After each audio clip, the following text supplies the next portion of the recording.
साथियों नमस्कार। आज हम जानेंगे भूमि सर्वेक्षण सर्वे के बारे में। जमीन के किसी भाग को नापकर उसका नक्शा बनाने को सर्वे कहते हैं और जमीन की पैमाइश का नाम ही सर्वे है। सर्वे कई प्रकार से होते हैं, जैसे चेन, प्रिज्मेटिव, प्लेन, डेबल, डिगर्स, प्रोटेक्टर और दूरबीन सर्वे। तो ये हमारे कई प्रकार के सर्वे हैं। अब आइए सर्वेक्षण को देखते हैं जरीब के माध्यम से।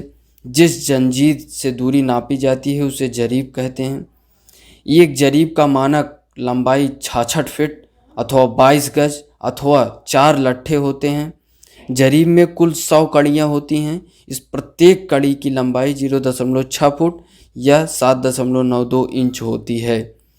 10 जरीब की दूरी 1 फर्लांग के बराबर और 80 जरीब की दूरी 1 मील के बराबर होती है।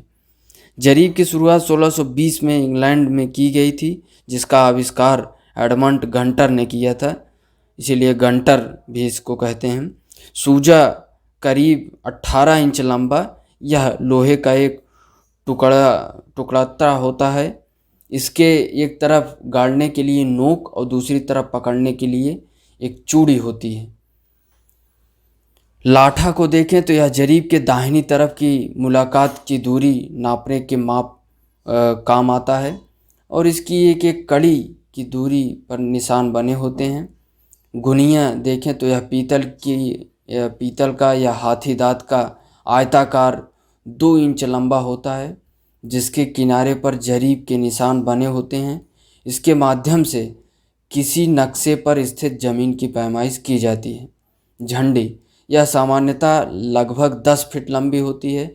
इसके नीचे एक तरफ नुकीला लोहे का फल लगा होता है, जिसको जमीन में गाड़ा जाता है, और दूसरी तरफ तिखूटे या चौखूटे पर लाल, सफ़ेद या हरे रंग के कपड़े के फरारे लगे होते हैं, जिन्हें दूर से देखा जा सकता है। इसे हम झंडी कहते हैं। कंघी इसके माथे पर जरीब, कड़ी या का रकबा निकालने के लिए बना रहता है। प्रकार यह चिमटे की तरह पीतल या लोहे का बना यंत्र है। राइट एंगल इसके द्वारा लंब मालूम किया जाता है।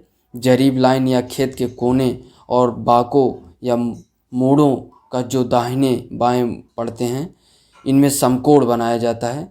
तो ये हमारे कुछ भूमि सर्वेक्षण के उपकरण के रूप में प्रयोग किए जाते हैं, जो एक पैमाने हैं।